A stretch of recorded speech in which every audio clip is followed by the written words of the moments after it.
the things that we kept getting reminded of. We had a really good program director at the time. And he pointed out, he said, you're in a city of fame, but you are touchable fame. And when he explained it, that we were the person that people could listen to on a daily basis. And when we were at remote or locations, we were accessible. They could come see us.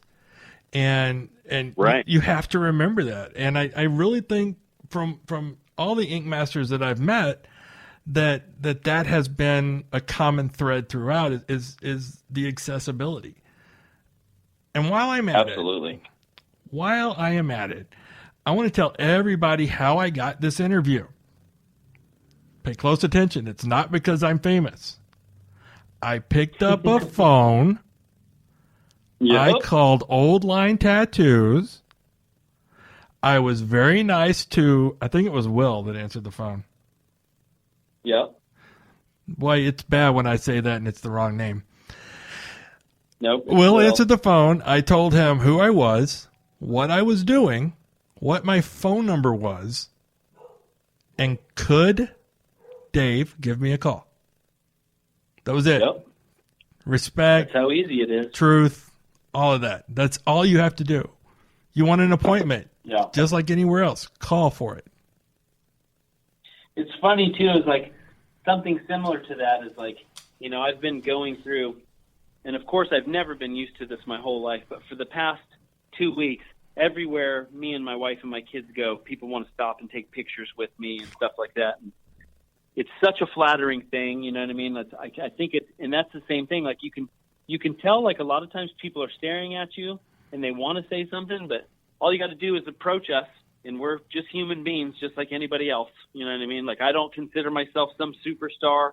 I look at it as I went on a reality TV show, and that's my 5 minutes in the sun, and next season it's going to be the next person's 5 minutes in the sun, and I'm just going to fade off into the distance, and so stoked that I did it and couldn't be happier, Of course, it's not going to hurt that you're going to do conventions in Europe and Yeah. Hawaii, Australia. Do your kids realize how much traveling they're getting ready to do?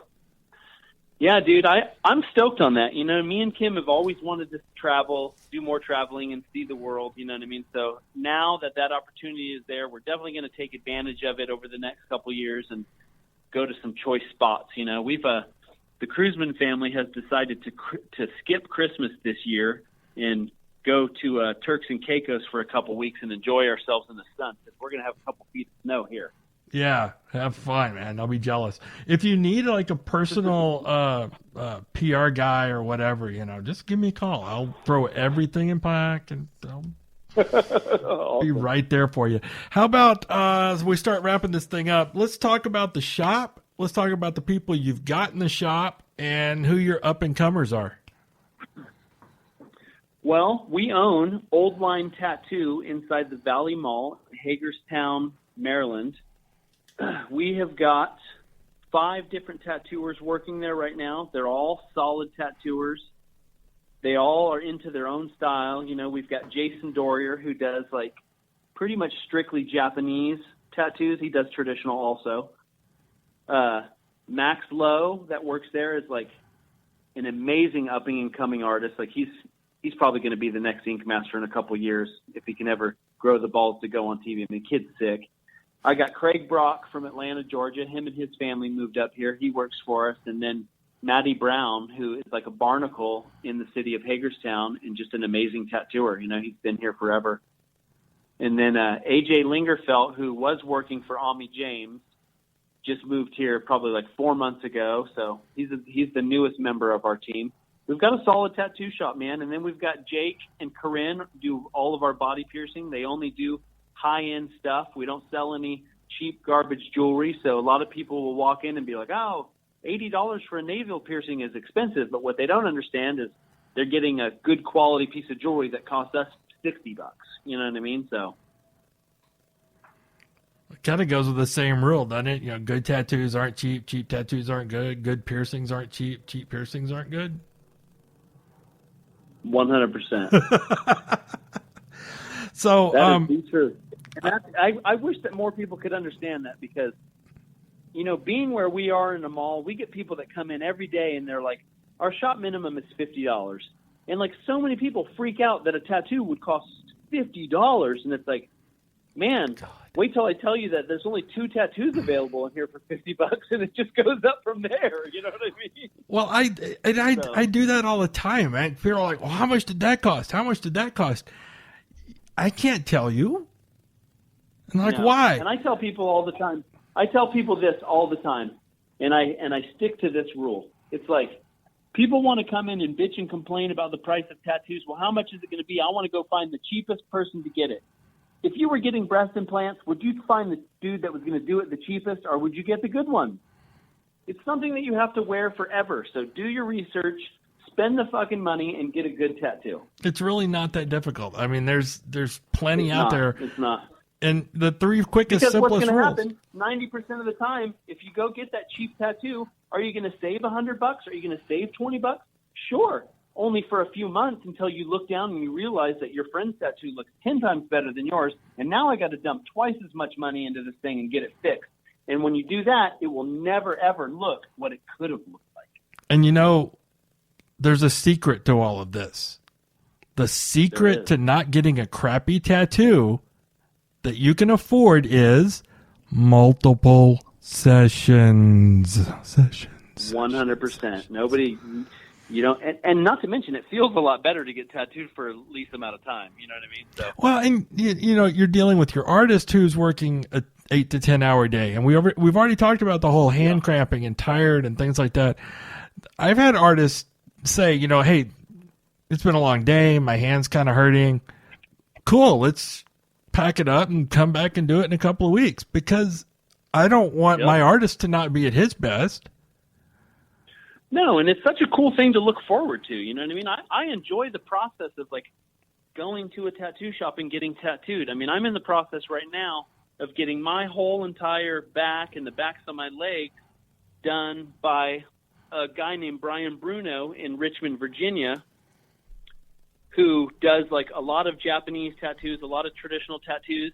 And to me, it's like, I almost feel like more important than the tattoo. Like, it's cool for me and my wife to go sit down and talk with those guys, man. Because we really enjoyed it.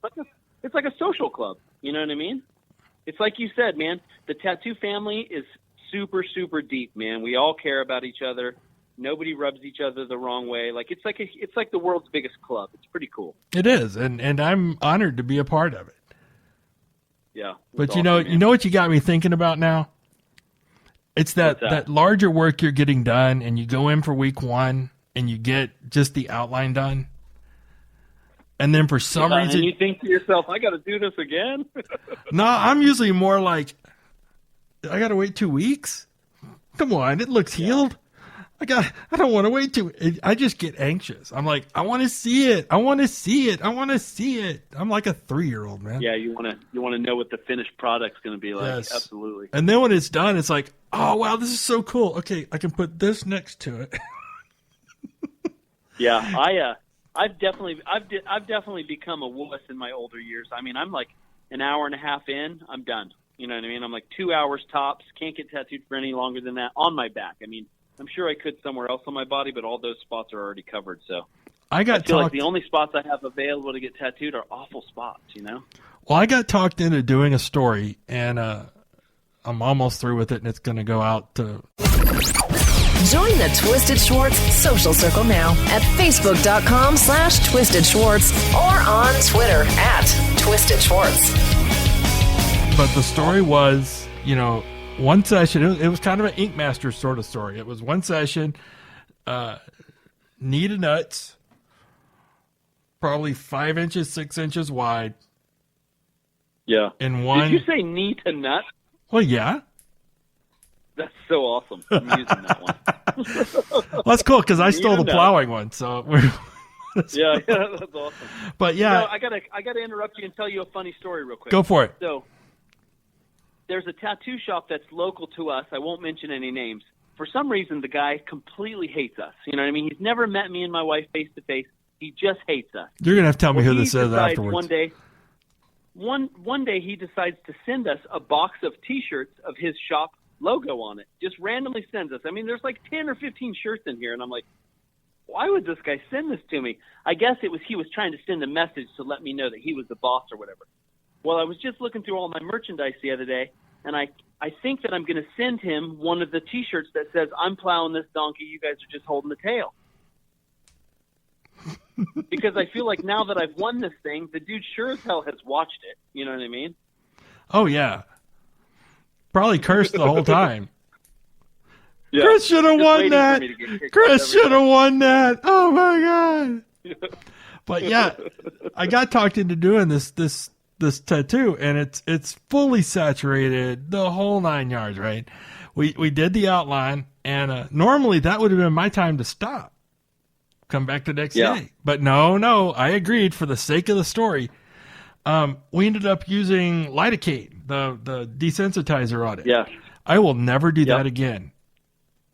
Yeah, dude, what a night. Did it heal up horrible? No, it healed up great. But what happened was all that pain and endorphins that you get used to during the process of tattooing weren't there. And I was actually on the road. So I'm in a hotel room those 2 nights. And in the middle of the night, the lidocaine wore off. Oh, yeah, and it was like getting hit by a Mack truck. Oh, yes. All the pain that I had missed. It was just... there. Yeah. So people can talk about getting numbers all they want, but that's my fair warning to you. If it works, it's going to surprise you when it wears off. Yeah, absolutely. Especially if you're getting a large scale tattoo like that. I mean, I've definitely used that stuff I've experimented with all of it. Right.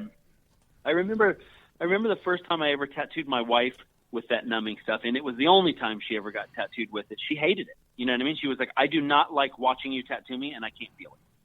Exactly. You know, I mean, can you imagine? Too weird for her. All you're getting is that pressure right there, and it's like, no, never again. Yeah. No. Brother, congratulations. You earned it. Thanks, man. I appreciate it, man. It was so awesome to talk to you, man. You were super cool. I'll do this anytime. Just holler at me and we will make it happen. And hopefully I get to run into you one day down at the... Sounds like someone's home, so let's sneak out of the basement and find somewhere new for next week. Jump over to iTunes, rate, and leave a review so we can spread this thing like a virus and infect more twisted people. Remember, it takes someone twisted to see things straight. And next week, we will twist it up some more. Stay warmed. Normal is overrated.